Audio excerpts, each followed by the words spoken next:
How is Tom your best option for medic after 6 years? He is the pilot. It's been 6 years and you haven't trained anybody to be better than him. That once upon a time... Captain's Pod, Stardate 11-20-84.1. Welcome aboard the Starship's Enterprise, and thank you for joining us as we take a brief shore leave from the world of CinemaSins to explore the universe of Star Trek. I'm your Captain Ian Whittington, and with me as always, she converts kittens into petroleum just to get a few minutes off her commute. It's Ambassador Deneé. Why kittens? It's something really adorable that you would feel bad about converting into fuel. Would you? Would you feel bad about that? I mean, depends. The character that you're creating doesn't feel bad about it at all. Yes, correct. But I usually I'm like, oh, okay, so it kind of relates to the show that we saw, last week. And those were not adorable kittens. Those were like lizard beasts. And that was my trap. That's alienist.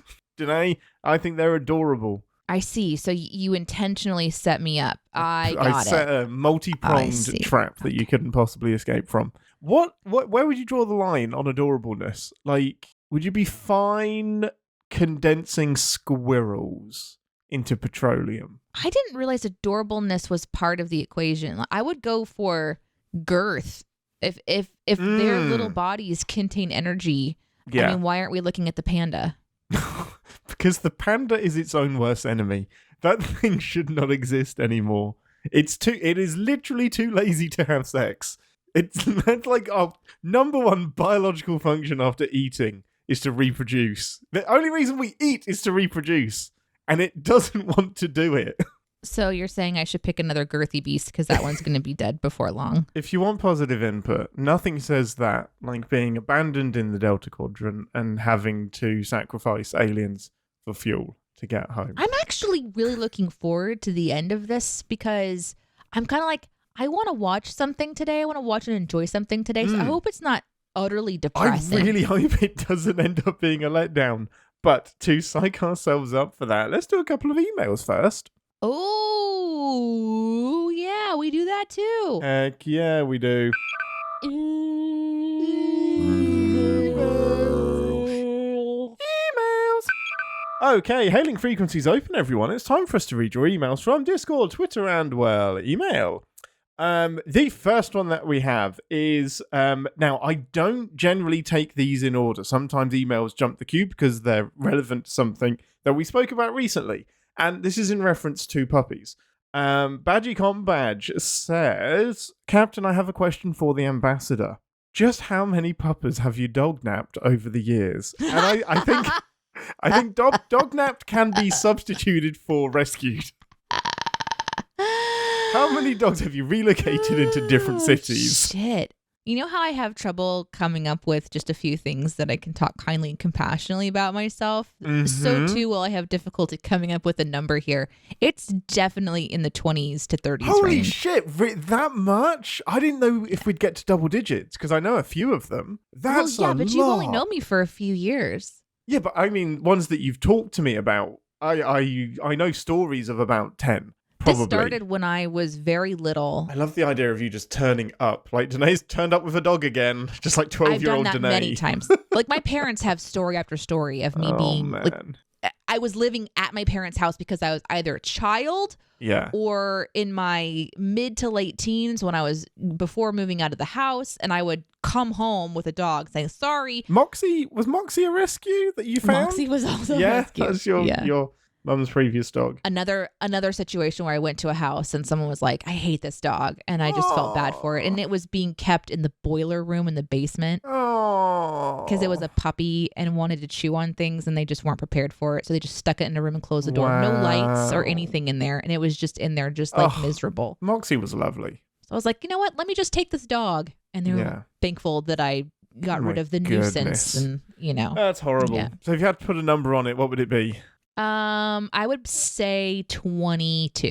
Nice. 22. But I have no idea if that's accurate. Yeah. It may be more like 12. It just feels like 22.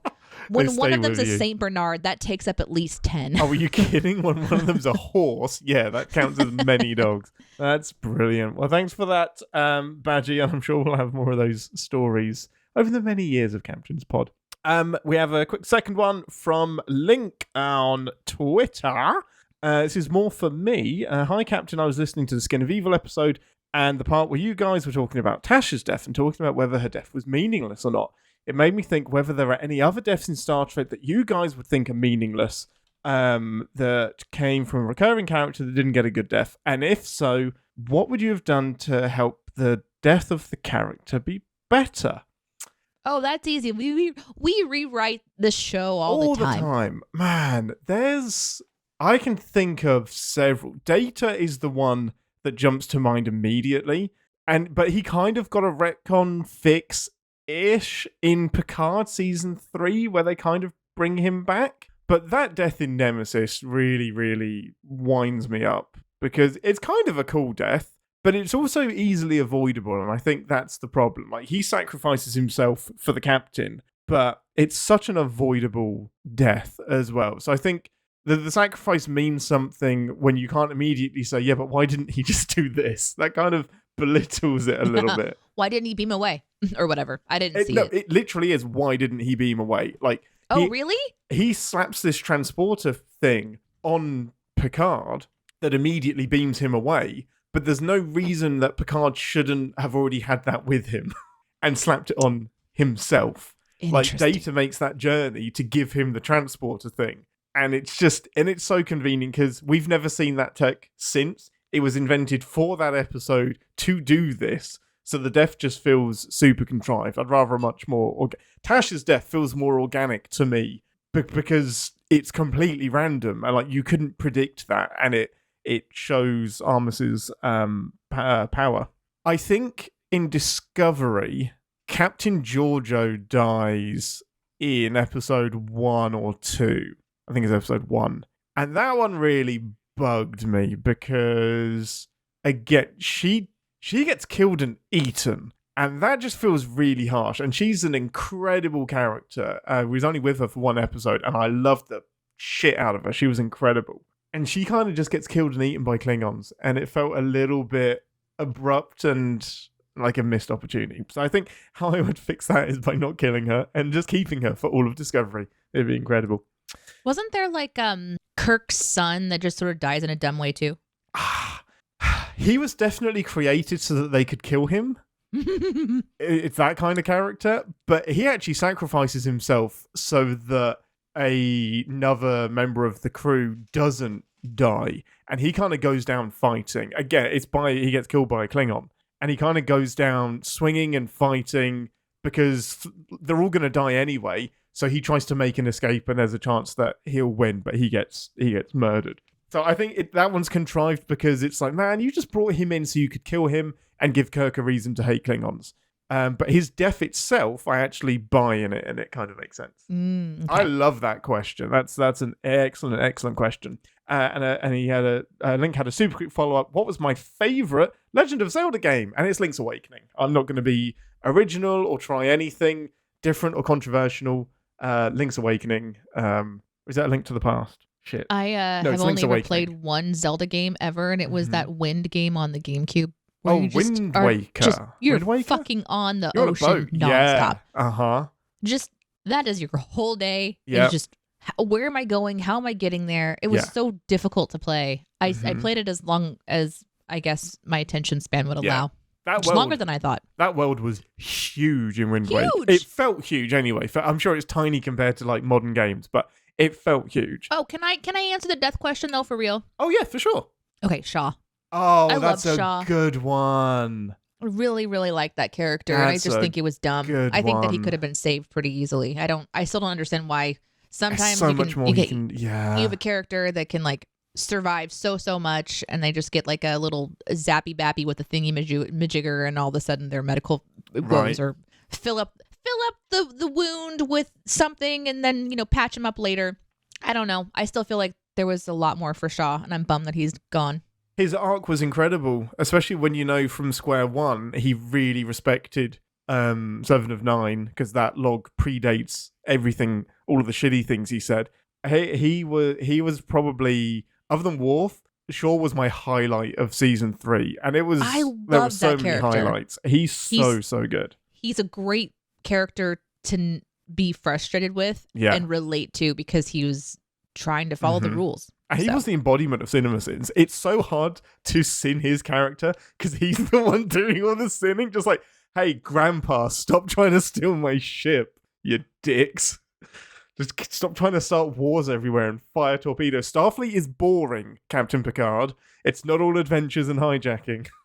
That's amazing. Well, thanks for that email, guys. Please don't be discouraged if we haven't read your email yet.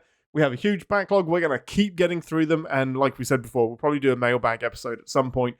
Love talking to you guys. You are the best. Send us your emails to captainsPod@cinemasins.com. On Twitter, CinemaSinsCS. And Discord, discord.gg/CinemaSins. Okay, Ambassador, into Equinox Part 2. I'm excited! I remember very little about Part 2. And now no, genuinely, I can't remember much about it. Part That's 1 is not a good sign. It's not a good sign. No, it's a good sign. I remember bits and bits. I do remember stuff about it, but not nearly as much as I remember Part 1. So I'm excited to watch you watch it. I hope it isn't a disappointment. What happened last week in the episode, really quickly? Last week we ended with the bad doctor on our ship and 7 of 9 on their ship. Yes. Along with our good doctor on their ship as well. So the crew of the Equinox got the shield or warp drive or whatever they needed to get the fuck out of there. And they're like getting out. And that left Voyager dead in the water, currently under attack by the alien creatures that have been being captured and used for fuel by the Equinox. So I'm wondering if like my prediction for this one will probably be something along the lines of Voyager figuring out how to communicate with this being. Very Star Trek. To try to reason with them a little bit and explain that they're different. And then also how to get their shit back so they can keep going with their, I'm assuming that the crew of the Equinoxes are all going to die. Oh, interesting. Because how else let's say that the good doctor and 7 of 9 get the Equinox back to Voyager so the Voyager can get its parts. Yeah. That means that they're going to have to absorb this crew of untrustworthy people and keep them as prisoners until they get back. Isn't it? For the next 70 years, that's how long, in theory, it should take to get home.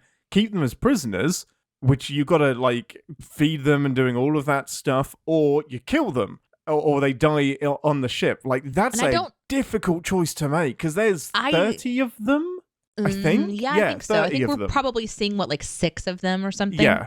But I don't think the show would do that. I think the show would have the Equinox crew killed in some fashion. They're going to be so stubborn in their ways that they don't want to return. They go down with the ship for death rather than returning. Yeah, Voyager doesn't have to have that weight on their conscience. Exactly. I don't think the show would do that. But I also wonder if the crew of the Equinox are going to continue to sort of have the struggle with their ethics and their morals, and that might play a part in either taking back over the ship from the captain, and I'm not sure. There's going to be some kind of an internal struggle there too. Yeah. My oddly specific prediction is going to be a kiss of some kind. Ooh. Someone's kissing in this episode. Who is it? Give me one of them. It's going to be the alien and Captain Janeway for sure. Yeah. They communicate by tonguing. Yeah, that's the only way they can communicate. Yeah. That's amazing. Yeah, well, intraoral. With that interesting image, love those predictions. Let's head over to the holodeck to watch part 2 of Equinox. We'll see you all in 10 Forward for a full debrief. Due to be out.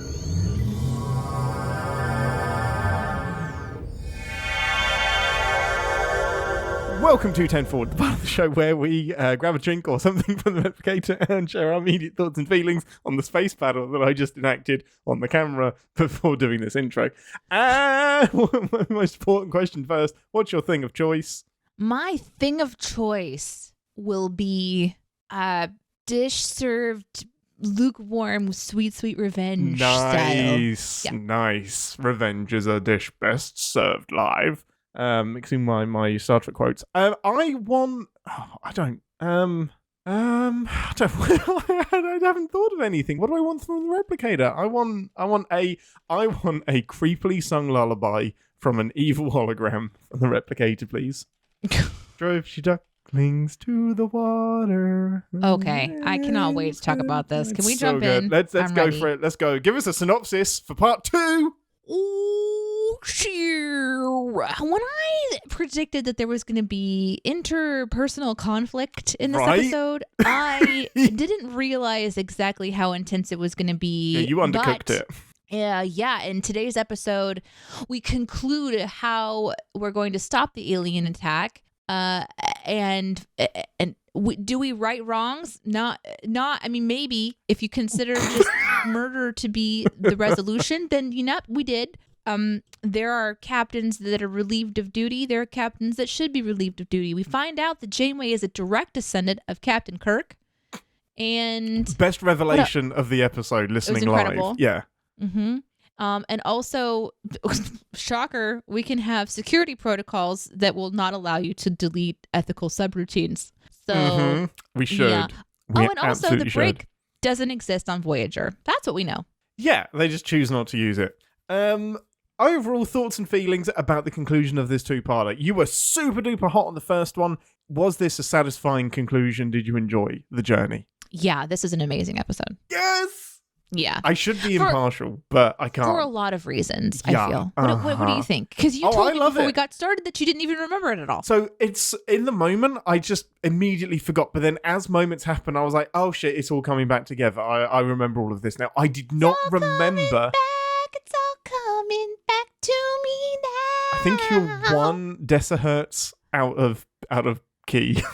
Yeah, if I do her next line, it's going to sound like we're going to meet and bang in some holodeck. Because it was so flirty. They are so flirty. Is there a thing there? Is that a thing? There is a one-sided thing there. We could do a whole love situation between, but it's not very wholesome. It's kind of on the creep side-ish.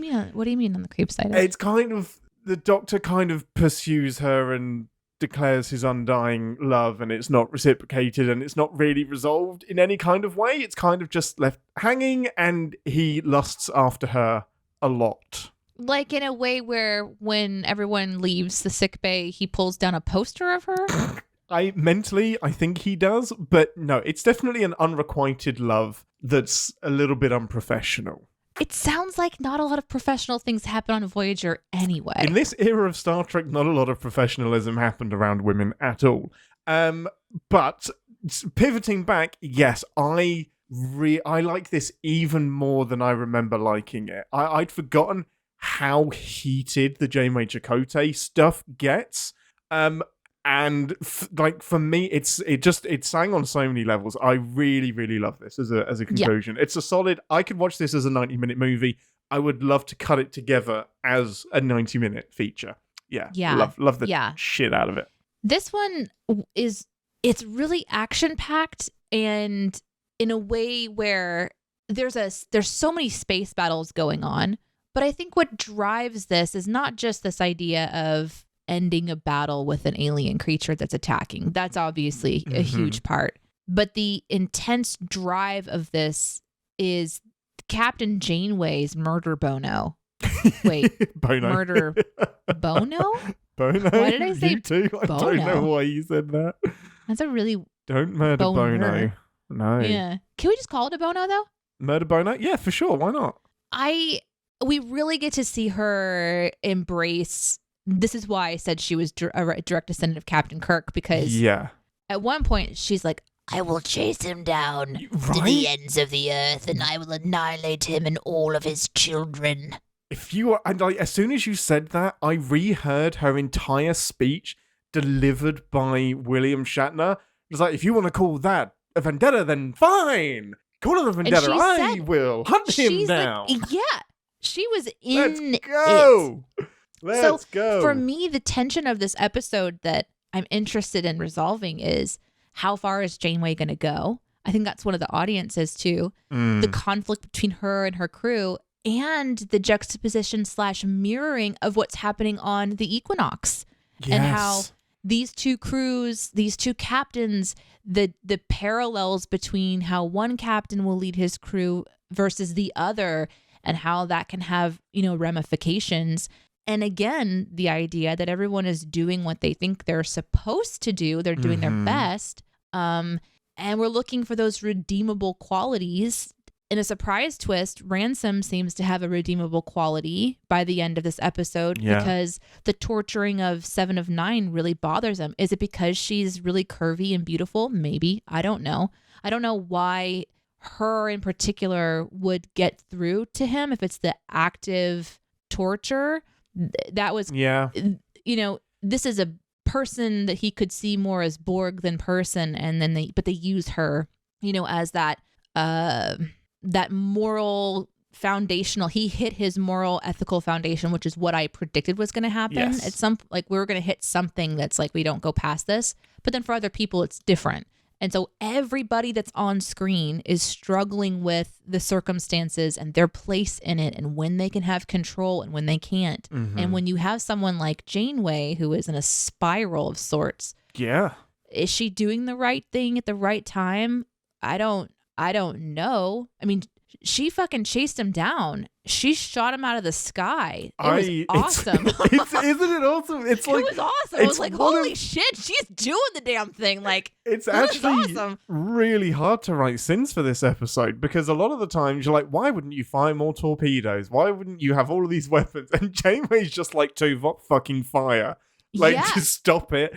They blow up the entire nacelle. They're blowing up the shield. She just like fire torpedoes, phasers, chase him down into the atmosphere. It's so and it's so unhinged, but you know why? Like, the episode tells you why she's unhinged and why this is hitting further. It's this like dark reflection of what she could be. Because if Ransom can go this way, maybe any Starfleet captain can. And there's this thing that go this way. And she did. It was complete circumstance that dismissed it.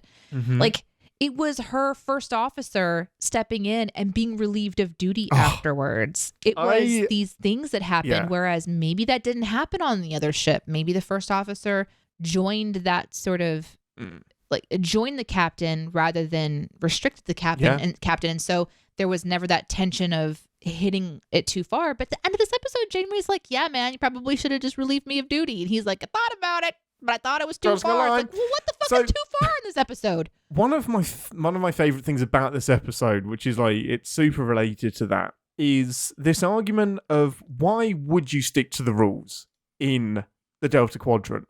You're so far from home. Why would you stick to regulations? What does it mean? You're not going to get put on trial. There's no court-martial. The odds are you're going to be dead before you get home, and it's your kids that get home. So what's the point of sticking to the Prime Directive and whatnot? And what happens on Ransom's crew proves exactly why you need those rules, because by the time you get to the end and Ransom is relieving Max of duty, what does relieving him of duty means? There is no Starfleet aboard that ship. So even all just illusion, your own really. Rules that you're putting into place mean nothing. So you have to have that structure to be a crew that functions and manages to get home. Yeah.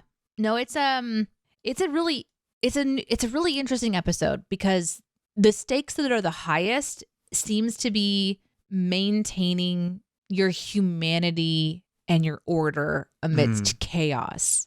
And then when... Keep calm and carry on. When someone that should be operating at that level, the highest level, falters, correcting them. And if they go too far, annihilating them. That seems to be... right. Part of it. In this episode, like, we have a lot going on. It's not just the space battles. You have the alien battles. Then you have the good doctor turning into this sing-songy psychopath. Oh, it's so good. So there's just all this sort of texture happening. And Clementine. And Seven's voice is so good. Jerry Ryan can hold a tune. So good. Yeah, it was interesting. It was interesting to watch the stress level. Press this on. There's things I have fault. There's a couple major sins of this episode. Don't get me wrong. I agree. What I enjoyed about it is that I was interested the entire time. I was interested the entire time. So quick. The pacing is incredible, and the jump from torture, to what Janeway and Chakotay are dealing with, to what Ransom is dealing with, to intersperse that with alien attacks. Like, it's not too much, and each one is serving a different purpose and interweaving into the story. When Chakotay is used like this, it's my favorite thing. Like, Chakotay I could pretty much lose as a character. He doesn't do a huge amount for me with the kind of some of the stories they give him. But he is, of all of the first officers in Star Trek, I think he's the one that does his job the best and completely opposes the captain when he needs to, and like digs in, because he's like, if I'm not going to do this, nobody on the ship will do it. And yet, relieve me, fine. There's some lines I won't cross, but he digs in. And even, I love that he reverts to sending a shitty email where she's like, you don't usually submit requests like in writing. To whom it may concern, please read my previous email regarding this matter. He got shitty and sent it in writing. Like, and that's what your first officers should do. They're not just going to back you up regardless. I think that's persistent. Yeah. I think like there are some times when you're like, I got to get this in writing because this needs to be documented. Mm-hmm. That's really, really clever to me. And I don't have a lot of experience with Chakotay. I know that there's varying opinions of this character, just like, all characters. But I really liked he pressed against her pretty hard in this episode. She had death and destruction hell-bent. Like at any cost. Something triggered inside of her deep enough that it was. And what I loved about it, let me tell you what I loved about it. What I loved about Janeway specifically is, sometimes you'll watch a character that has the wild eyes and you kind of zoom on the eyes and it's just like this fire and hellscape. That was Janeway. However, I never believed that she was going to go too far. Like, even when she was talking about, I'll give you the Equinox, I'm like, it's because she has a plan and she's not talking. Yeah. We're making lightning fast decisions. It is destroy that nacelle because I know I can take him off of the ship. Yeah. She isn't explaining herself to anybody. She's just doing what she knows needs to be done. Fix that immediate problem. Like, we need the aliens' help. I'll figure out what that means later on. We need to get the yes, and then we move on. It is fast-paced decision, and it's scene after scene. And it wasn't like they manufactured it. They didn't say, wow, that was a really busy day. We watched it happen. There's a shit ton going on at every moment, like on both ships. And once again, we get to go to this really intellectual back and forth battle. You have the BLT versus the whatever guy. And like, there's just this intensity that's happening where it's all about outmaneuvering and outpacing. And some of it's a little bit lost on me. Absolutely. And I'm not talking about like the way that they're talking. I'm talking about like the biggest sin for me is she gives him the Equinox and what's the payoff of that? Because they're like, oh, no, don't do that. But then by the time we get to the Equinox and she's giving it to him, everyone's like, oh, I guess it's okay now because we got to beam him over. But that wasn't even their decision. That was the Equinox's people's decision. Yeah, there's not a huge payoff there. Like, I always expected the aliens to still be like, we want those 5 crew members. we want the entire crew, not just the ship. Like, we know that you beamed some of them over. Gimme.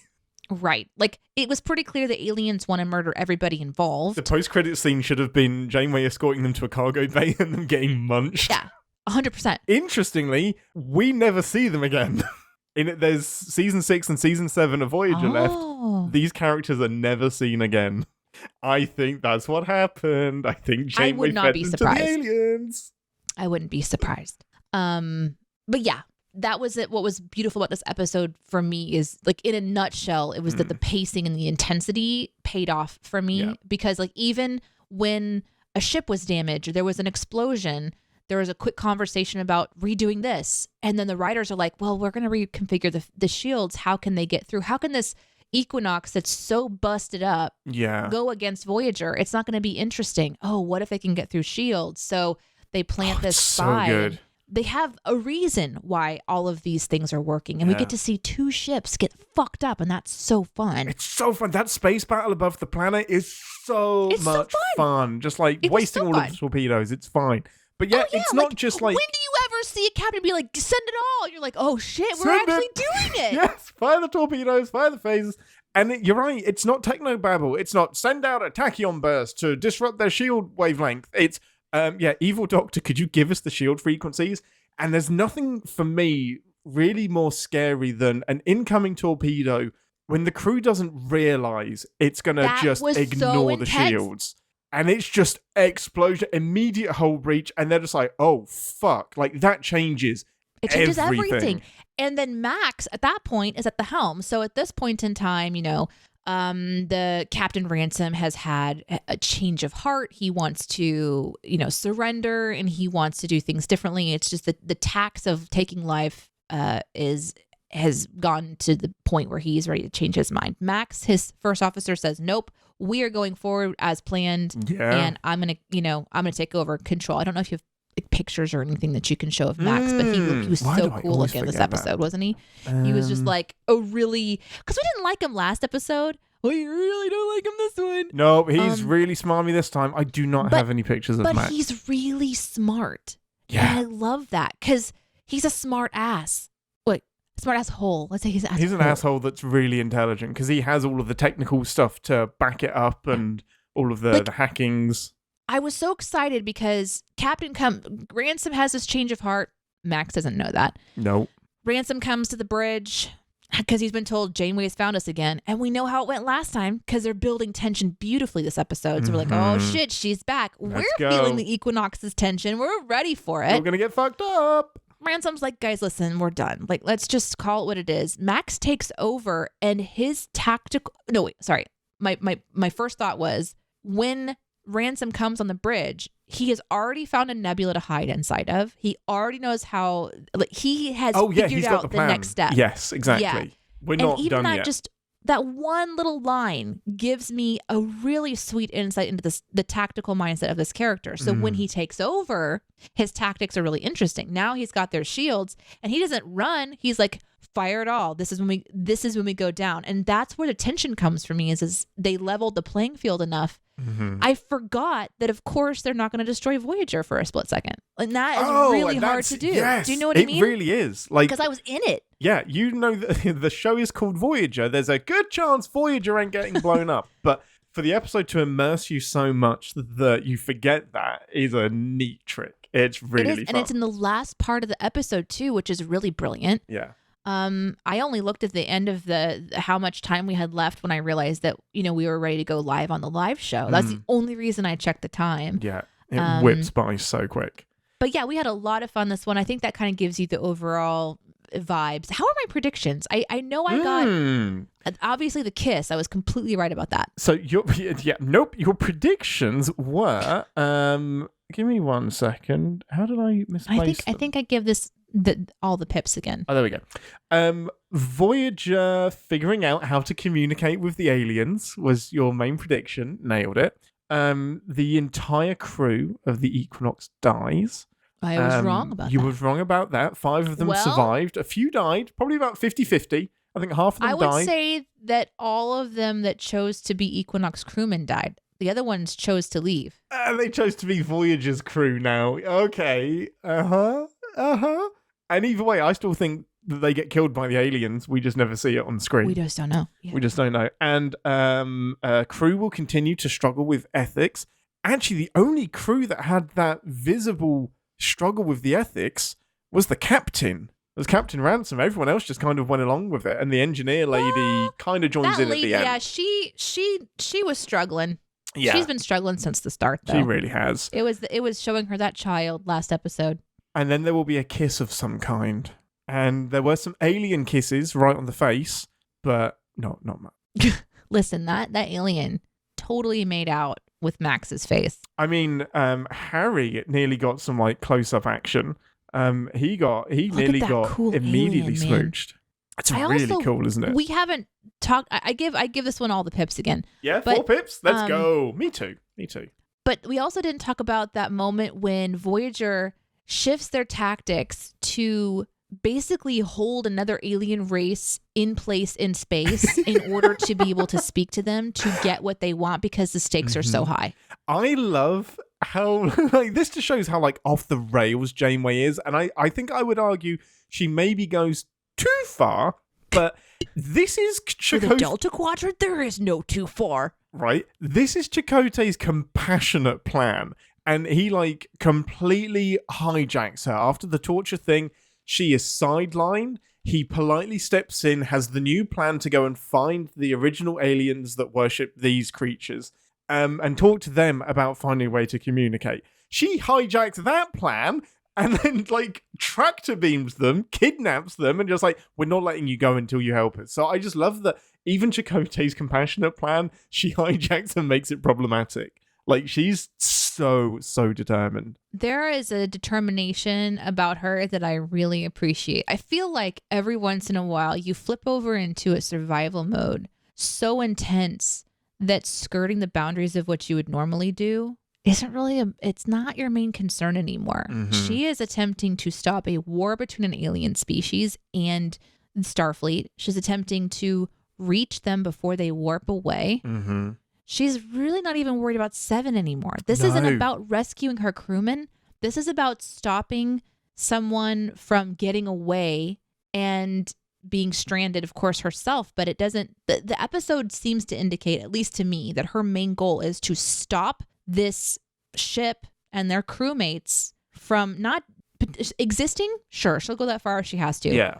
But succeeding in their mission of warp. And that's why it's all like, you know what? I will apologize for pissing you off later. Right now, I don't have anything to worry about. And if you don't get out of my way, I will step through you because that's my only way to go. And I kind of like that energy. I kind of thought you would love that from Janeway. I don't know. Maybe I would be a very bad captain. I don't know. Under the wrong circumstances, this would be the captain that you are. Like, and you would kind of enjoy I don't need a quorum here. I don't need your advice. This is the route that we're taking. And I think a big chunk of it is kind of to rescue the reputation of Starfleet, and like, this isn't what we do, and to kind of prove that her way is the right way to go as well. Because if he succeeds and gets home, she's kind of like, man, I could do this. I could be the bad captain and get our crew home, but for all my own morals, I'm not gonna do that. And she has this great conversation in one episode, I can't remember, where she's just like, am I being selfish by not ignoring the Prime Directive at every opportunity? Like, if we took a vote, would 50% of the crew say, fuck the Prime Directive, let's get home at whatever cost? And she's like, am I being selfish by holding on to my guilty conscience? Like, if I made all of the sacrifices, like Ransom, then I could get us home, and I would be the one that goes to prison, but I'm not doing that. Like, she wrestles with that a lot, and Ransom is the embodiment of the path that she could have taken. So he can't be allowed to succeed. I feel like Janeway has held back from doing what Ransom has done so many times, that when an opportunity arises for her to exact revenge on her frustration, like, Ransom becomes the focus of all of her anger, of everything she's been through. I don't know that the episode is saying that. I'm just, as a character, she is on a mission. It's not about, hey, this alien species that we're having an argument with, let's really try to avoid war. It's like, no. I have no question in my mind. You are on the wrong side now. Like, I have authority to do what and she probably has needed to feel that confidence. And it's like, I don't know that any other kind of any other Voyager where she's trying to figure out how to interact with a creature, or a species or problem. This was really fun to watch her figure it out. Yeah, is it scary whenever someone's in control of a ship that can annihilate? Of course it's scary. Goodness. But she went too far. Yeah, no, I completely agree. And that's... But I don't understand what the show was trying to say about that. Okay, like, what do you mean? Like, when she goes to torture the ensign?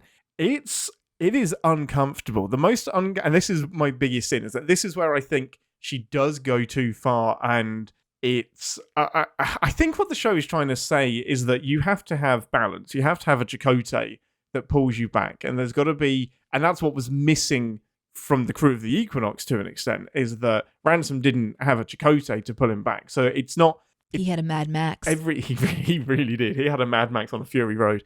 And it's just, the crew is this synthesis of everything, and the captain in some occasions can't be the last buck, like the final stop. Where I see her completely unhinged is when Lessing is in the chair, she's outside, the portal's about to open, and Chakotay is like screaming at her, and she is so calm and says the most patronizing thing I think I've ever heard on Star Trek, which was, "You're panicking, calm down, I know what I'm doing." Like, He is in this hysterics, and she's just like, sit down. It's this okay. is what I mean about the show is not telegraphing enough for me about this character to know. Yeah. Was she going to pull back? I don't know, because... And is that the point? I think that's the point, that Chakotay steps in before the writers have to make that call and make Janeway do it, because she's so calm. She's giving no indication that she's going to stop. And is there a part of her that's like, if he dies, he dies? And I'm not okay with captains doing that. Like, Picard wouldn't do that. Sisko might. Kirk. But at the end of the episode, she is looking Ransom in the eye, who could totally be lying to her, transport his crew onto their ship and take over. She has no idea, but then she's like, I believe him. Yeah. And then they come over and she believes he had this moral flip. Mm-hmm. Then very she's quickly restrained. Believes it. Then she's restrained. Yeah. So I want to believe she had a plan in place to save the crew somehow. Yeah. When she listens to his plan, I'm gonna teleport everybody over. She's like, do it. I like that she ran the calculations in her head. Was she thinking, I'm still gonna give you to the aliens, you piece of shit? I believe that that's possible, because the show didn't telegraph enough of her to me, because by the end she's like, I'll bring the croutons. And I'm like, what the fuck does that mean? It's so awkward. It's such an awkward exchange. We're just moving on? You should have that in her quarters as well, like in her ready room. It should be like, we need a debrief. We really need to talk about if we're okay and what happened there. It's a potluck situation. That's the end. Well, actually, the end is not the end. The end is similar to the beginning of episode 1, or part 1, I should say, where they find the Equinox's plaque on the ground, and Janeway offers to put it back on the wall. And Chakotay didn't know she did that, but Chakotay does the same for her. And she has that kind of like, almost like her morals fell down with the plaque and it's going back up. So maybe she would have, something maybe she would have done crazy shit. She did do crazy shit, but maybe she would have gone too far. It's kind of like taking the pips off, taking the badge off, and like disassociating herself from Starfleet and from being a human. And I've only noticed it on this watch through, but she matches Ransom. Like, she becomes Ransom in order to be him. And as soon as he has the moral flip, her moral flip happens at the same time. So the Equinox plaque falls down, her plaque falls down as well. They become the same captain. And it's like, is that okay? Like, they become a similar captain. They are not the same. She does not want to use aliens. She doesn't want to kill people to get back home. She wants to kill Lessing. Lessing? The Noah, the guy that she was going to torture. I don't know if I believe that, though. His goal is to get home. Her goal is to get to the Equinox. And she's happy to kidnap species, potentially kill Noah. I think she ends up mirroring Ransom almost perfectly to fix the wrongs. I don't know. I think it's close, and I wouldn't argue against what you're saying.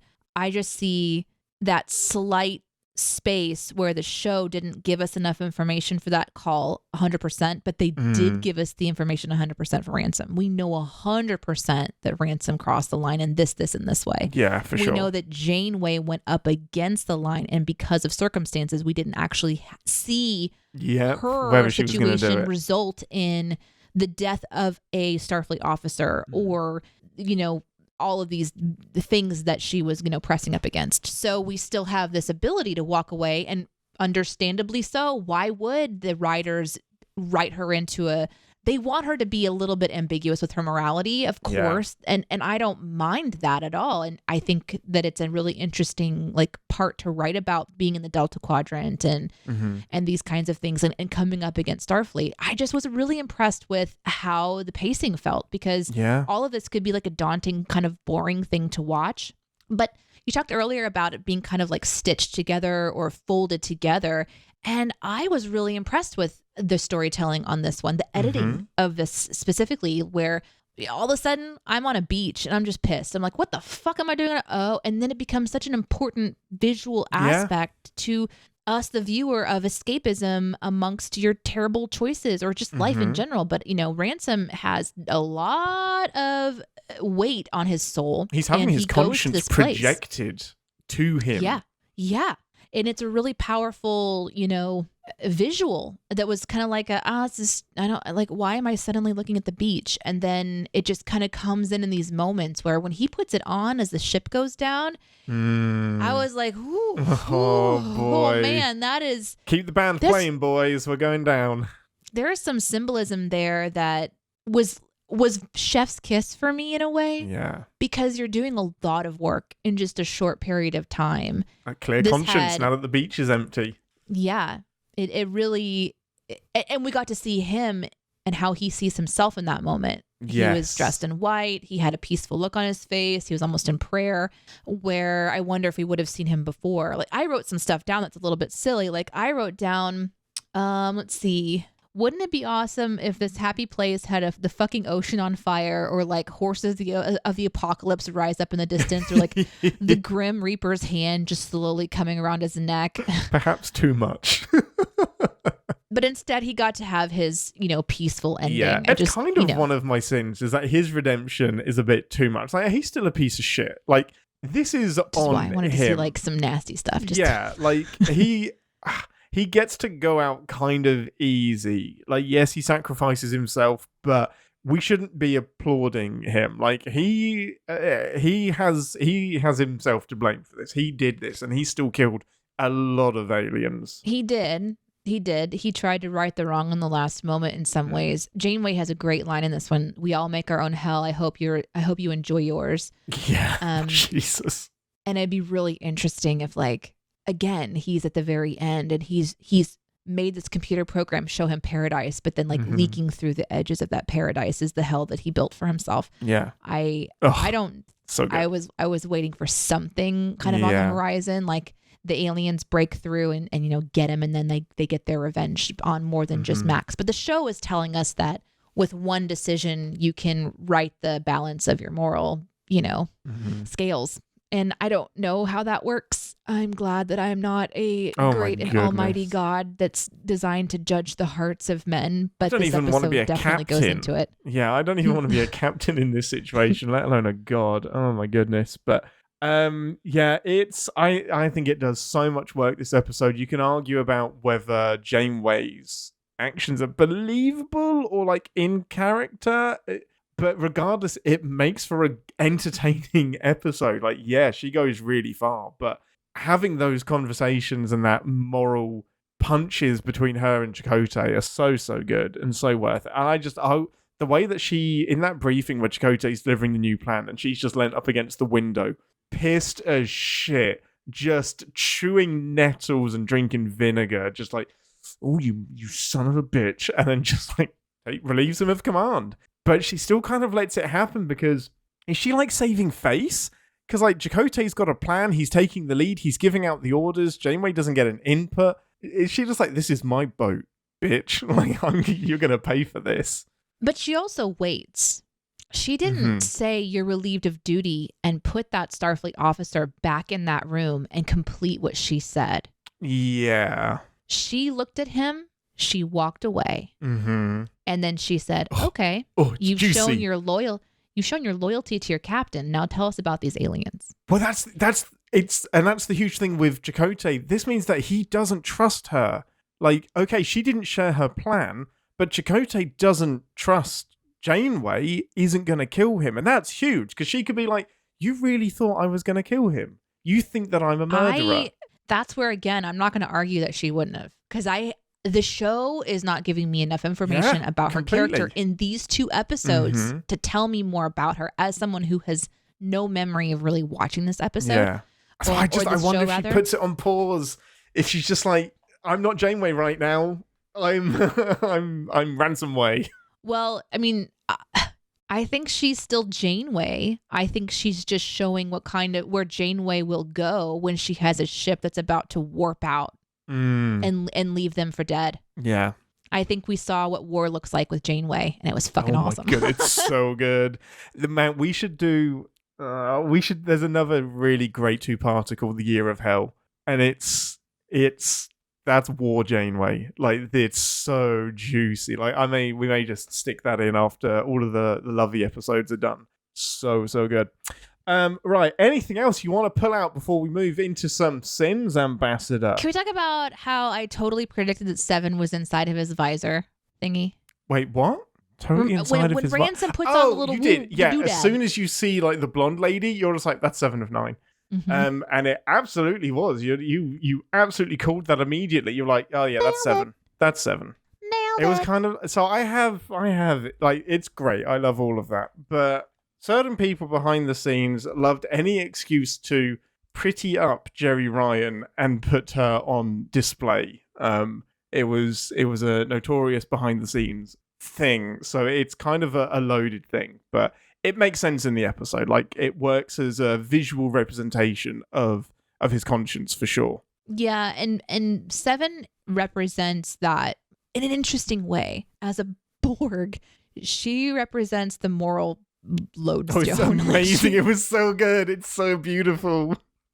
And like I said earlier, I don't know if it worked. I don't know why it's supposed to work in a way, because I don't know why she, of all things, is an interesting person for Ransom. Like, he's done a lot of bad things. I don't know why. And again, I speculate it's because she's a beautiful woman, and maybe that's what the show, like, something stirred inside of him, and he began to see her in his subconscious, and he just couldn't go that far I thought anymore. about that. But no matter what, seeing Seven in this role, I loved, because yes. I do remember watching the show and seeing Seven and being like, yeah, I like that character, because I forgot like her cadence, how she talks. Oh, I love the way she talks. It's so good. It's kind of Vulcan-ish, but with more emotion. It's like a more interesting version of Vulcans. I'm with you on that, but then so when I saw her last was in Picard, where she has had a lot of she's basically time. Human again. Yeah. So to see her back in this phase of her life and being that, like, her statements are just statements. Yeah. Like, let's see. Oh, when Ransom comes in, she says, state your intentions. Yes. And I'm like, fuck yeah. Let's just get to the point. I think this is how you would choose to talk. Yeah. It's so much more clear. Yep. You could learn a lot from it. You would be an inferior role model. At the beginning of the show, you said, how are you, Deneé? And my reaction was, state your intentions. Yeah. State your intentions. Why did you ask that? Do you want to have a quick, like, haha story for my life? Do you really want to know how I am? Do we really want to go there? Are we going there right now? No, it really is great. I love that. She cuts to the core of, like, problems in a similar way that Data does as well. And I think Data's a more interesting version of Vulcans as well. They both have this, like, Data's more childlike. 7 of 9 is more like, doesn't care about social constructs, and it's just like, efficient. Let's get to the point of this the most efficient way possible. I'm not going to give you the shit that you need me to give you. Torture me. And I love that. What's really brave about writing a character like this is it forces you to not have a lot of fluff. Yeah. Because 7 is going to cut to what are you trying to do. Gives you permission to just get there. And then the show goes there. And I feel like that's why I enjoyed the pacing so much. We really didn't spend a lot of time in the fluff and buff. We were literally just solving problems, making decisions. And she is like, I'm not interested in talking to you. She calls Ransom out on his whole, like, I have no choice. It's so good. Just pulls apart that argument. Picard would have a speech. Janeway might have a speech. Seven's just like, this is irrational.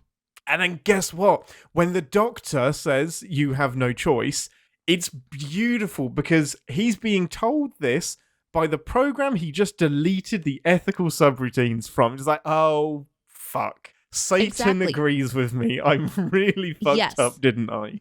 And this is what I'm saying. The writing in this really reflects some very interesting parallels of when you've gone too far and when you see that you've gone too far. Yes. The writing was singing for me because it was so... I was seeing layers in it. I don't know if I'm seeing layers in it because I have Geordi's visor on or what, but I'm seeing a lot of depth in here. Think about this. Ransom says, you can become part of my crew or you can be tortured. Saying that to a Borg who has been assimilated. Yes. So she's being given, that's juicy. You either assimilate to my crew or you're going to be annihilated. And she chooses annihilation. That's actually a really insensitive thing to say to 7 of 9. Like, we're going to assimilate you, or it's going to be really, really painful. Like, come with us willingly. Wow, yeah. I hadn't even thought about that. That's amazing. That hit me really deep because we're playing around with her having emotions and how she communicates and everything, like how she as a character develops. But in this case, it's like, I'd rather it not exist. And then in robotic fashion, she lays there and is tortured by a singing companion of hers. Oh my goodness. And doesn't hold it against them, but rather sees that it was a program, an error in his programming because of how she's wired. And so there was no fear. There was no, like, all of that stripped away from this character who has accepted her fate. She's not begging because she knows there's no reason to beg. She's just inefficient use of energy. Yeah. Any thought that I had that this good doctor that had just turned bad might have something inside of there, that she might pull something out of him and turn it all around in the end, somehow that little storyline that blipped up in my potential for this episode never came to fruition. She was just resigned to her death. It would have been so frustrating to even see that, though, and especially if it had worked, because that's asking a computer to do something that it isn't designed to do. Like, anything you're trying to appeal to doesn't exist in his brain anymore. So I'm really glad that instead they pivot towards the evil doctor now being the extreme end of where Ransom is, and Seven of Nine is at the opposite end of this spectrum, and Ransom has to find the place where he's at, and he realizes that he's gone too far, way beyond the end of the spectrum that he's comfortable being at. Yeah, it's and he wants to redeem himself, and then he's stopped from that redemption by his crew, whereas Janeway never technically needed redemption to be. She was stopped before she got too far. Before she actually got there. And at the end, she's just like, why didn't you stop me? And Janeway is the only one that really doesn't get the comeuppance that I think she deserves. I liked it. But yeah. We should also just quickly talk about the Doctor versus Doctor. There's a couple things I wanted to say about that. Go for it. Besides just, again, it being too easy to delete an ethical subroutine, there's a couple things. One, I loved that they deleted the Good Doctor's ethical subroutine, because I would have sinned it if they didn't. Oh my because goodness. They had the technology to do it. Why wouldn't they just do it again? Ransom's just like, whatever. Beep, beep, beep. He just walks over to the wall. Yeah. And it was so great. It's like, so that's good. exactly what would happen. Yeah, that's what you should do. Similarly, the Good Doctor goes back to Voyager and has a confrontation with the Bad Doctor. The Bad Doctor says, before you do this, I've designed it. He's just like, computer, delete the da-da-da. And I was like, that's exactly how it goes. Just do it really quick. I mean, he shouldn't have to say it out loud. He could just think it. But anyway. They have to monologue. And they didn't monologue. And I was like, we have Seven of Nine just saying it like it is. We have characters that are just like, we have a captain that's just like, fucking fire the phaser, Tuvok. Don't. Right. Fucking do it. Let's go. Yeah, that I can see that appealing to you. So those are the things I think that I believe every other. I found it believable. I think the other thing that happened in this was the alien creatures summoning the other guys and then having that kind of like back and forth. This is what they're saying. They can understand you, kind of a thing. Yeah. So but I think we hit on everything else. Did you have anything else? I had a couple more, just a couple of little tiny things. I do think it's interesting how quickly Janeway gives up on communication. She's just like, we'll just stop tinkering with adverbs. We need to go. We gave it a chance. Let's move on. That's where I'm just like, that's why my slope of, that's not Janeway, but it is Janeway. But that's where I was just like, what would Picard do? But you got to stop. She's her own captain. She's her own thing. Now, this was an interesting thing that I only just noticed, and it's just a weird quirk. And I bring it up because it relates to another two-parter that we've watched together, and that's Descent, which is the one with Lore and the Borg. And in that two-parter, Geordi gets kidnapped, Data's emotions or whatever, Data is compromised, and Data has to experiment on Geordi as well.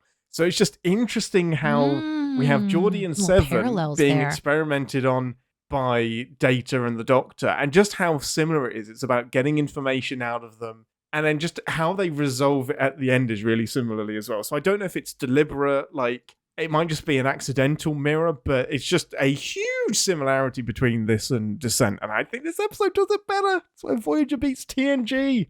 That's interesting. I Also, a similarity is we had away team action. Oh, that was another part of the show that I freaking love. The pacing on that was so good. You have the bad guys go down to the planet to get some ores so they can do the thing, and then they're just walking around. Oh, it looks like Yellowstone Park, and there's a family of lemurs down there. And then fucking Chakotay is like, fire! I was so excited. I was like, holy shit! Let's go! Get them! I was so excited. Oh, man. I was way too excited for that. I don't know what does all this say about me, Ian? You just like the pacing. You like a bit of action. Yeah. You like to mix it up. And I get that. There's no talking about metaphors on a planet. We just kind of whip through it all. Yeah, it was One interesting. last quick thing that I had. I just love the music in this episode. The score. Yeah, it was really good. Bum, bum, bum, bum, is so good. The way the battles are punctuated and elevated by the score. So good. And it's not a theme that comes back. This is the Equinox theme. And it's so... I'm saying that, I'm sure I'll get corrected. But I've seen Voyager enough where I don't remember this score coming up again. It's just for Equinox. I love it so much. Like we talked about earlier, that tension with that one singular photon torpedo that no one knows is going to actually go through the shields. Good. And I think at that point there was just this sustained note in the music. Yeah, it was just really brilliant. It's the reason why, again, I love the sound that accompanies the aliens, because it's such a great way to. Oh, I'm kind of done with this conversation. Let's bring in the alien noise. Just a theremin. There's just one alien left behind on a theremin, just sending out the sound waves. Amazing. And of course, the cortical node is connected to the reticular node. Oh, the reticular node is connected to the occipital node. It's so eerie and creepy. It's so and eerie. Just a great juxtaposition. It's so good. Yeah. It's like this doctor hadn't seen the same shit that the other bad doctor had, so he still had maybe some of his humor intact and his just like lightheartedness. Whereas the other doctor had been freed and then it was just too serious. So his programming shifted a little bit more towards the darker tone, whereas this guy is still just whistling while he works, even if it's insanely creepy. But yeah, the singing on it was so good. In an episode like this, where the intensity is really dialed up and the seriousness is dialed up, trying to find the right time to have a little bit of a humor tone is tricky. In fact, I think that the doctor was the only lighthearted moment that we had. Yeah, in this entire episode. Noah saying about how it looks like Yellowstone or whatever national park he is on the away mission, and then he's immediately shot. Yeah, and then we go to torture. That's about it. But yeah, the humor from the Doctor is perfectly timed, perfectly placed, and it's not jarring because it makes sense. Because just he's been deleted now. And this is how he would be. I'm saying this so one is good.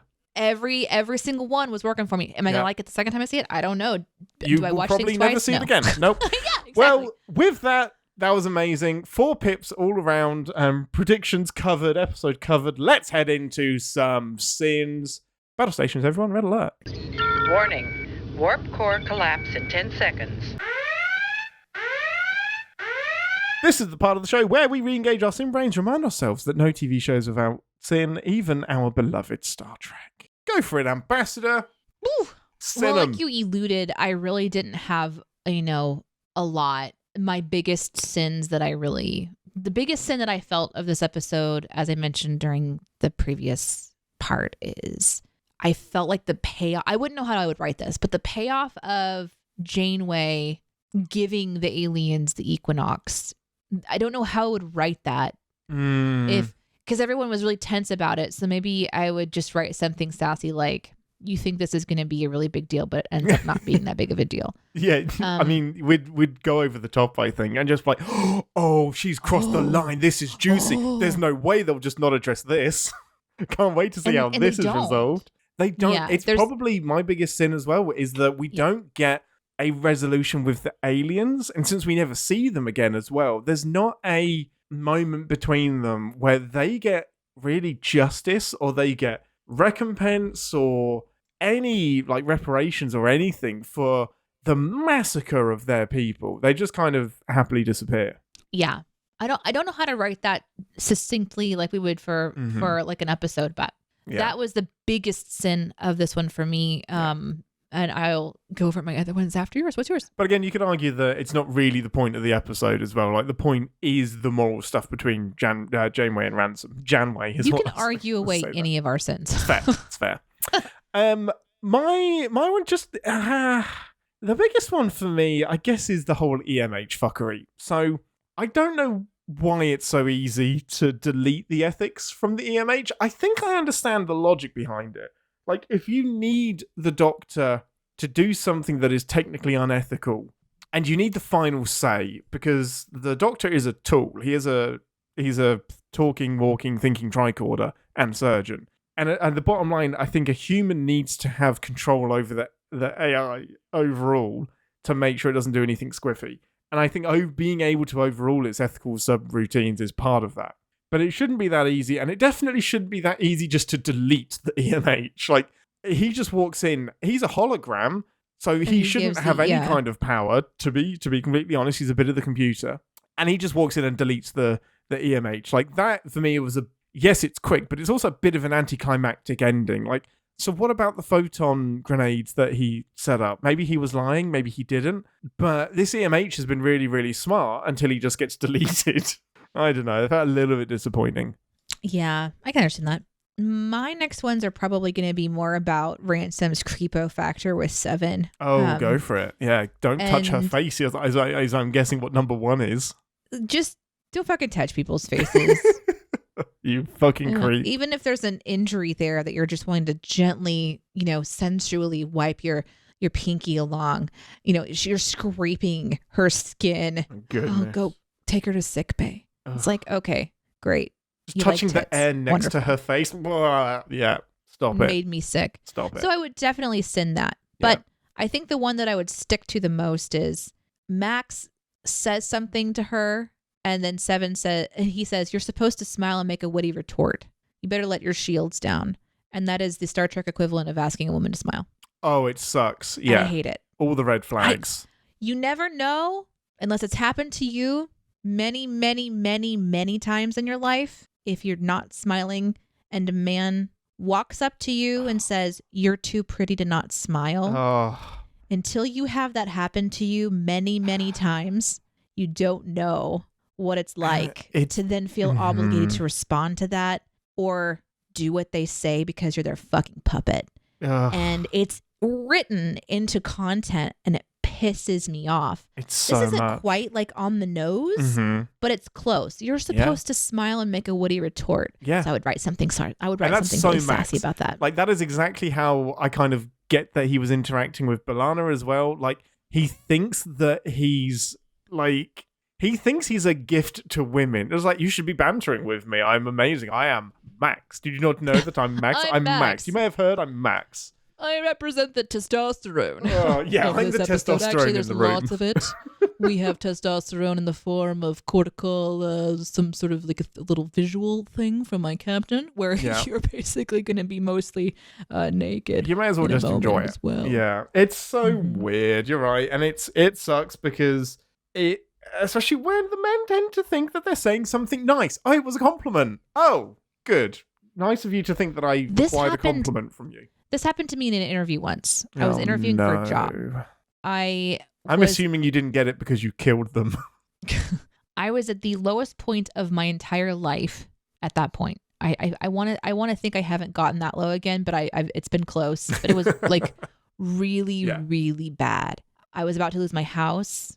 I was about to lose my Jeep. I had no money in my bank account. And it was time, like, I have to find a job or I'm literally going to be homeless. And all of my bills were 3 months past due, which means you're starting to go into collections. Oh, boy. I was in it. I was depressed. I had stopped smiling. I had stopped telling jokes. People that met me didn't even know that I was, quote unquote, a funny person. I was so low. You'd be funnier if you laughed more. I go into this interview and I'm just like, ugh. And it's a soul-sucking interview, too, because it was for a sales job. I don't want to do this. I have to do this. Yeah. I need this job. Yeah. The stress of this interview, 11 out of 10. I was so stressed out. I'm sitting there and I'm waiting to be called back, and I'm in this waiting room by myself. I'd watched 4 other people go back for their interview. Many people interviewing for this job, and then there's me. And I'm just sitting there and I'm thinking about my life and I'm thinking about everything. And this guy walks by the door. He stops. He walks backwards, pops his head around just like you see in the movies, turns his whole body towards me, puts his hands on his hips, smiles and says, I'm dying. You know, No. You're too pretty to be frowning. You should smile. You've got so much to smile about, sweetheart. Have a good interview. And walks on. And he may as well have said, if I had boobs, I'd look at them all the time. Oh my God. It was so... Then I have the added weight of going, if everyone can see how unhappy I am, how am I ever going to get an interview? Because I know how different I was as a person in that moment. Yeah. They don't know me. No. But maybe I just am a person who's... They didn't know that this was very different for me. Maybe this is my face. Maybe I just don't smile a lot unless I have a reason. Oh, what a dick. Yeah, and then I had to go into the interview. But you know what it was? It was a reminder to smile, and sometimes there's times to fake it. Don't and you that was defend maybe him? A good reminder at He that probably moment died. to make a positive impression on this company that needed to plug in human energy into their sales bottom line. And then they sucked the energy out of me for 3 years. Plug in human and energy I into their sales crawled bottom. my way out of the hole. Yeah. Smiling while you did it. Oh, gosh. Yeah, when this happens in media, I'm like... Get him. Yeah. Like, you get me the fucking phaser. All I'm the going to go sins. Janeway. However, it is in character, so I don't know if we could sin it. Okay. My next one is you have a crew. I think Voyager has a crew of 150-ish, I think. I could be wrong. I think that's what it is. How is Tom your best option for medic after 6 years?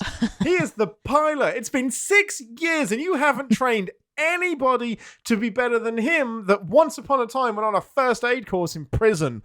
Like, how? How is Tom your best option? He isn't and shouldn't be. Like, and I love that our introduction is flatline and then Tom lifts the blanket over it and goes, oh well, and moves on. His face is just like, lost another.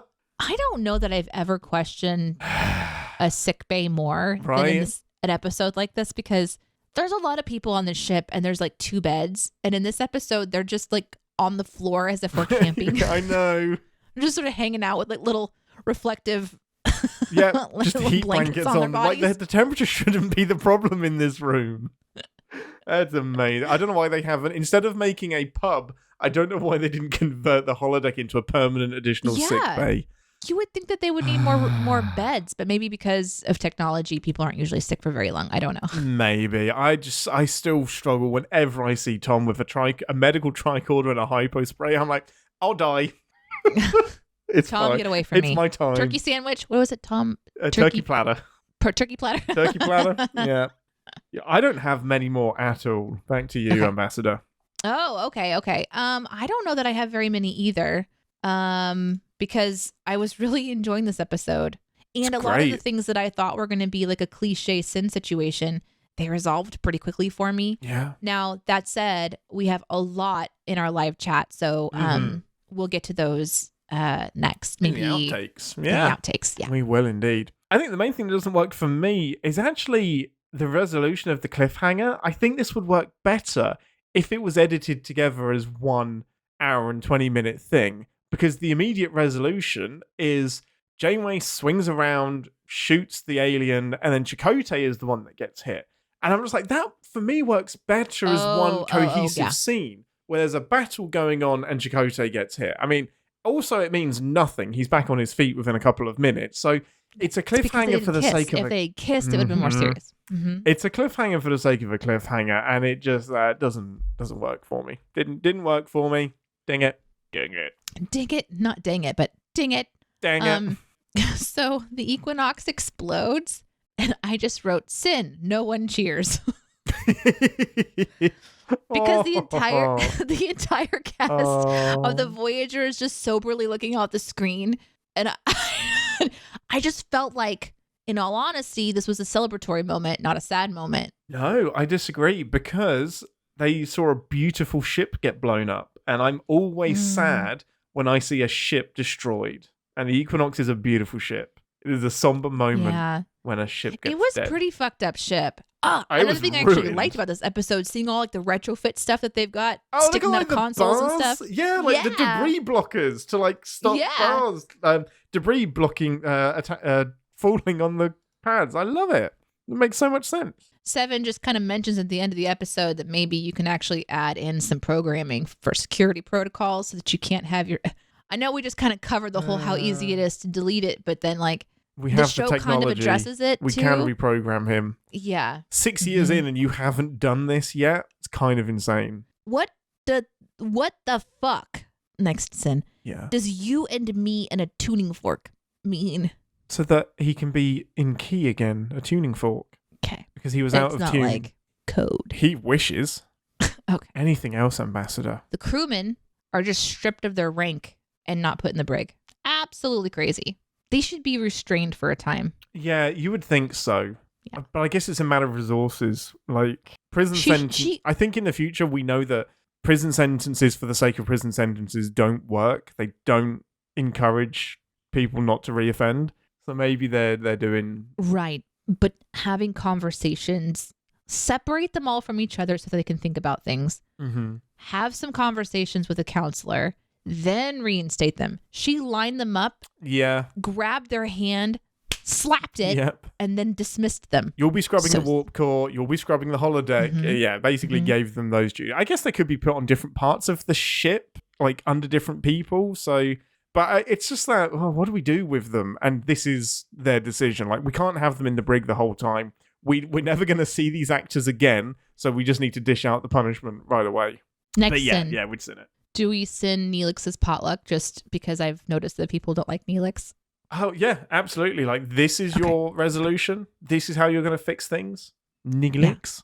Neelix, but not just Neelix, a potluck. Yeah. I don't even know what Do one of you- those is.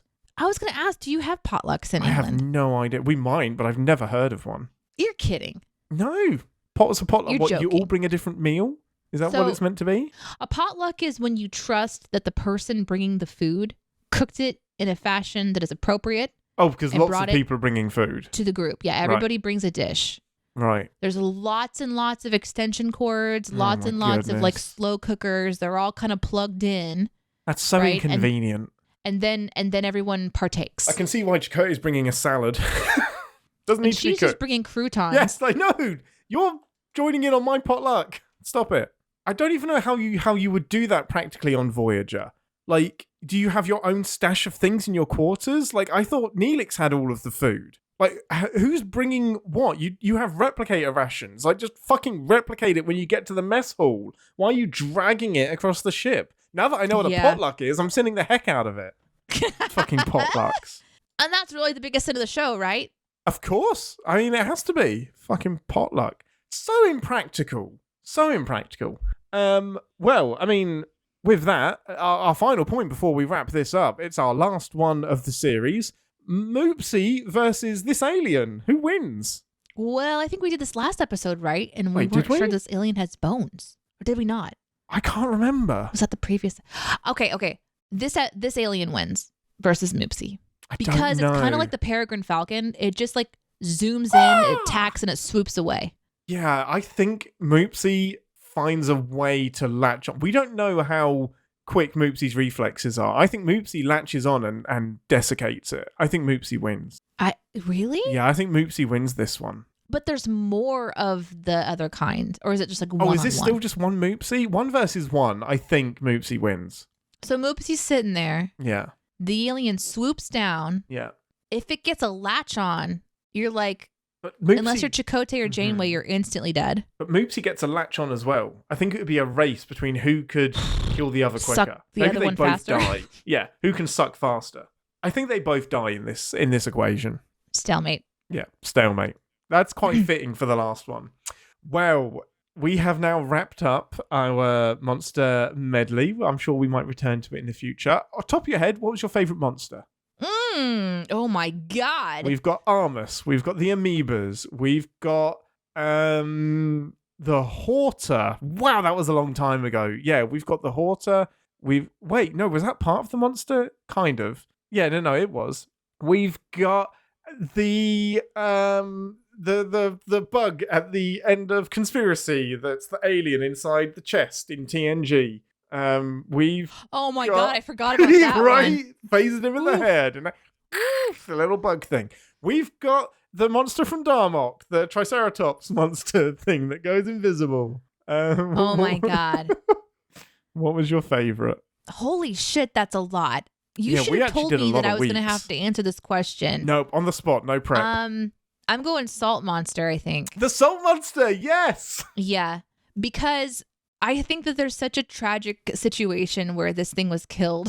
Yeah, it there was shouldn't so have much been. more to explore with this alien creature. I love it. And I really thought that it was a fun way of introducing a bad guy. It like- really was. When it looks different to other people, and then it was like symbiotic with one person, and then it shifted over, and you sort of have this like mystery going on, and everyone's got suction cups. They don't know where it's coming from, and then the big reveal, and it's this really creepy looking mask with these big suction fingers, and I'm sure that looked really amazing. I'm sure it looked terrible in person. I think it looks better on screen. I almost said the Horta as That's well. my favorite. That's my pick. The Horta is just it's my Salt Bay. Because that Love one the ends Horta. well. Yes. The Horta is saved. There's communication, and we also got to see Spock do like a Wi-Fi connection. Little Bluetooth mind situation. meld. Yep. Yeah. I love it. Which isn't done very often, and that No. felt pretty epic to me. I love that. And it was really fun to see that kind of like come to Yeah. life in a way. Oh, it's been fun. So have you enjoyed seeing a selection of monsters from the Star Trek universe? I have. And it's also been interesting to see what your version of monster It's is. been hard. It's not always been easy. I've really had a good time. I'm kind of sad that it's over. I love these themes. We'll continue to do themes, and the next one's going to be the love theme for It the is. season of Valentine's. For February. So Well, are we going to just do 4 episodes? With that, I mean, I have got, you all voted for your favourites. I have 5 that received multiple votes. So we could easily do 5 unconventional loved theme episodes. And I will give you the rankings for them, but maybe towards the end. And by voted, I mean you sent in suggestions and I compiled which episode got the most votes. So it's all completely blinded. You don't know how it happened. I will say, I think to ease us in, we were given a Voyager suggestion. So I think because we're already kind of in the Voyager mindset, we're going to stay with Voyager. And next week, our first unconventional love episode is going to be the Q and the Grey. This is unsurprisingly a Q episode. It's one of my favorite Q episodes, probably my favorite one in Voyager. And I think it definitely falls into the category of unconventional love. So good. But I do want to give you go for it, Ambassador. I'm also loving that these were recommended by the listener. So for These the all first time came from you ever, guys. you don't have to be the recipient of hate mail. All five of these had multiple votes, and all came from different people. So I absolutely love that. I will say the winner, the one that had clearly the most votes, and we will be doing it over the next month, is City on the Edge of Forever, which is a classic TOS episode, probably one of the best, if not the best TOS episode. And that by far and away had the most emails, so we will be doing that. But I wanted to do Q in the Grey next because we're in the Voyager realm. So looking forward to that. Your homework for next week is Q in the Grey. We will see you then. And until next week, thanks for listening, everybody. I'm Captain Ian, and we should be tracking ransom, not tinkering with adverbs. I think I'm going to just say your compassion is irrelevant from me, considering we talked about compassion earlier. Nice, I love it. And live long and monster. Thanks for listening. Want to connect with the show? Our hailing frequencies are always open through captainspod@cinemasins.com. Like, comment, and subscribe on your podcast player of choice, and be sure to visit cinemasins.com. The more you know.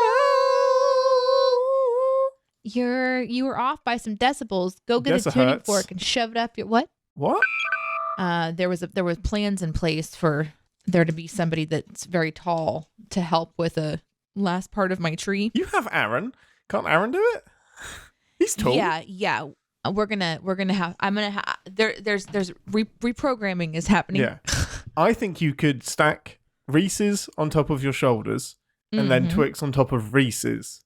Actually, no. I think Twix should go on the bottom. He's more scared. In fact, I think Twix should go on the very bottom. You stand on top of Twix. Reese's on your shoulders, and then Iris on top of Reese's, and Iris can swat at the tree until it comes down. Great. Yeah, I see no issues with this plan.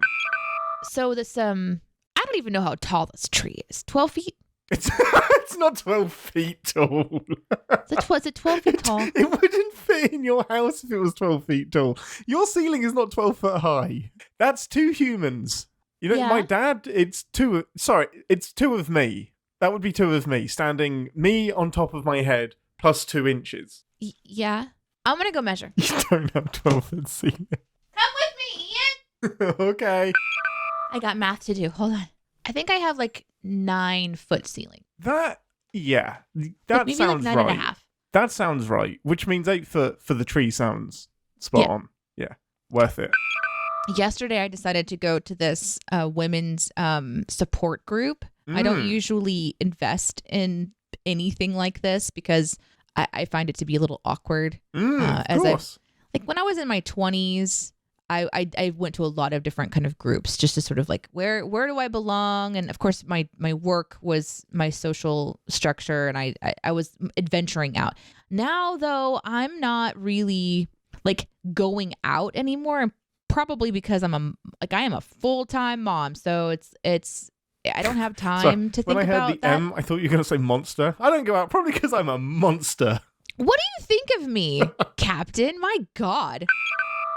So I decided, though, there's just these context clues to my life that I am needing something more than what I have now, and I was like, okay, well, there's this like thing. It's like an hour long. It's with a healthcare professional I really respect, and I'm just kind of curious what she said. And it was on the subject of compassion for yourself. And so we're sitting there, and she's like, okay, so according to studies, you need to say 30 positive things to yourself every day. Oh my and I about gosh. fell out of my fucking chair. Yeah, I was like, would have 30? cackled 30.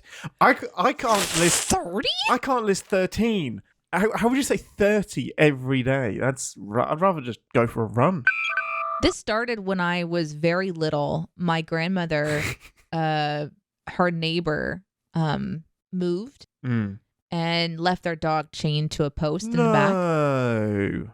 And grandkids were all playing in the backyard, and I was just at the fence watching it, and I was so upset for this little dog. And I was asking a lot of questions of the adults. Where are the owners? How long have they been gone? And everyone seemed to be sort of like, oh, they'll be fine. They'll figure it out. And I was so concerned with the well-being of this creature. Like, how long has it been since anybody's given it food or water? It's going to be okay. So I think I took, this is terrible. I was a kid.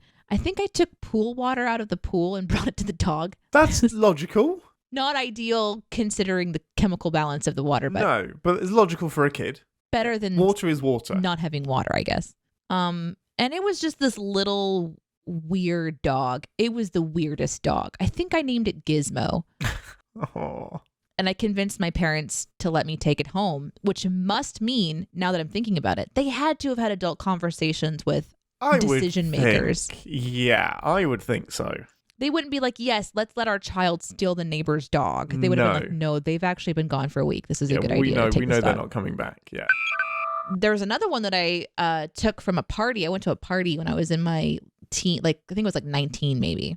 And I went to this house that was filled with people doing all kinds of things that are illegal. I didn't feel comfortable being there. And there was a dog there that was very much not being taken care of, and I stole it from the party. Oh my goodness. Has the statute of limitations run out on that one? Should we put that in the show? That dog is long gone. I'm the awkward person when I go to a party. I don't know what to do. I don't have anyone that I feel comfortable like talking to. I don't really relate to what they're talking about. I'm not interested in like partying hard, so it's more me and this dog. So at the time, I think I was in my mom's VW Bug, and we puttered out of there, me and this dog. And I think my boyfriend at the time, who I made leave with me, because I'm like, oh, we got to get out of here. This is not a good situation. People are shooting shit up. We're like, I don't want to be here. And this dog is like, this is how it sounded. Oh. Like his tongue kind of like lolling out. It was fucked up. It threw up on me 4 or 5 times in the car. Mm-hmm. Inside of the vomit on my lap was part of one of those soldier toys, those little plastic soldier the little toys. Green Army men? 4 or 5 crayons. Yeah. Like, and I'm literally like, what is this? And it's like a chunk of metal. Like, this dog is just scrounging for its existence. So I didn't feel bad taking it. Oh, I didn't boy. even know whose house we were at. I was just like, this dog needs to be someplace else. So yeah, I've done a couple of like legit rescues and then also just stolen a dog from a house. Yep, just stolen one. One thing I wanted to do was to read out a quick email update from Flyboy, who this is in the continuing I don't like Voyager's tiny nacelles thing. And I like them. I don't understand why they move up and down. So, according to the unpublished Voyager Season 1 edition of the Star Trek Voyager Technical Manual by Rick Sternbach, who was a freaking legend, and Michael Okuda and Denise Okuda, both legends, all 3 of them, Flyboy says, it was suggested on page 12 that because of this new folding wing and nacelle configuration, warp fields might no longer have a negative impact on habitable worlds and subspace, as established in TNG Force of Nature. According to the Star Trek Encyclopedia 3rd edition, page 555, these nacelles did in fact prevent damage to subspace, so they're more environmentally friendly because of the warp bubble that they allow the ship to create. According to comments by Michael and Denise Okuda, I would love to get them on the show one day, when mentioning the speed limit was abandoned a few years after Force of Nature, it was assumed that newer ships such as USS Voyager and Defiant had improved environmentally, and that's why they can go above Warp 5. So in TNG in Season 7, there's a dumb episode. It was meant to be like an environmentally conscious episode, and we find out that every time a ship goes to warp, it's erasing the ozone. It's basically destroying subspace. And that's who cares? That's the next generation's problem. It's so inconvenient and irritating that they just quietly dissolve it from canon. They just ignore it. And so I think the logic was when Voyager came around, they wanted to address it. So the tiny warp wings, it's bullshit. I still don't buy it. It's still nonsense. It's fucking dumb. It looks cool. That's all it is. It looks cool. Sin removal. This is a good Chakotay episode. That's not something that always happens. Ouch, but fair. That's from David. Correct. David also has some sins. Let's go through those. Sin, quote, I've reinstated Chakotay, unquote.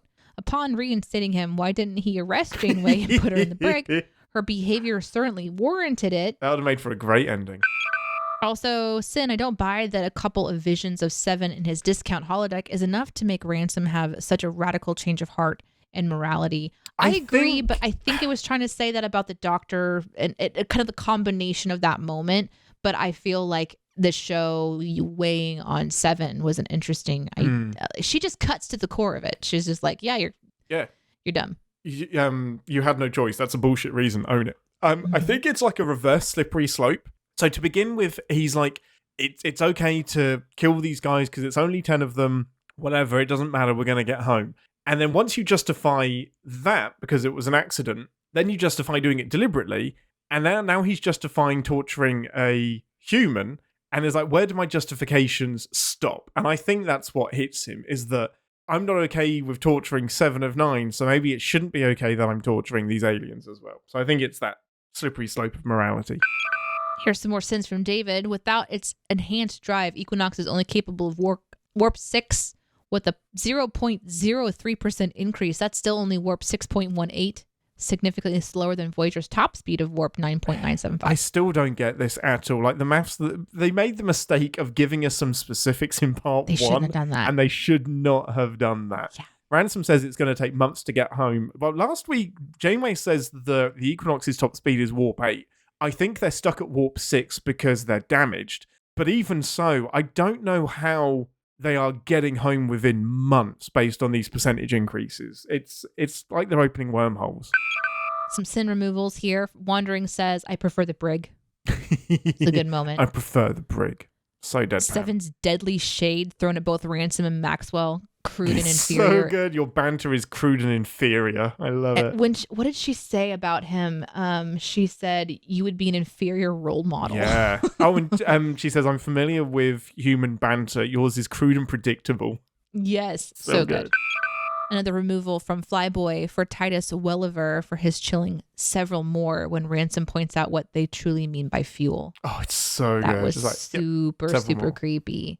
Several more. Another question, how many ships have the same hologram doctor? So it becomes oh man, it's kind of sad. Is there a quick answer? Yeah, there is. Sorry, there is a quick answer. There's lots of ships, and then they get sidelined. They get upgraded, and then they get upgraded with a different model, and then this EMH kind of gets retired and ends up mining dilithium. They turn him into slaves? They turn them into slaves because they weren't. My God! Sorry, because their bedside manner wasn't good. They didn't learn. They didn't adapt the way this EMH does. They weren't given a chance to adapt, and so they're all just mining on I think it's on Titan or something. This is like when you capture the Minecraft villagers and you make them do things for you. It's exactly the same thing. Oh my God. Yeah, it's kind of fucked up. Sin removal from Flyboy. Janeway stopping in the corridor, seeing the dead alien. Good silent moment from Kate. Yeah, that was nice. And that's, you think that like Neelix is going to address it, but he moves on to something else. It's a really nice moment. In my brain, I thought you were going to say you would think that Neelix was going to make it into a potluck dinner. And I was like, whoa, where are we going? Yeah, you don't want the mystery meat this week. You really don't.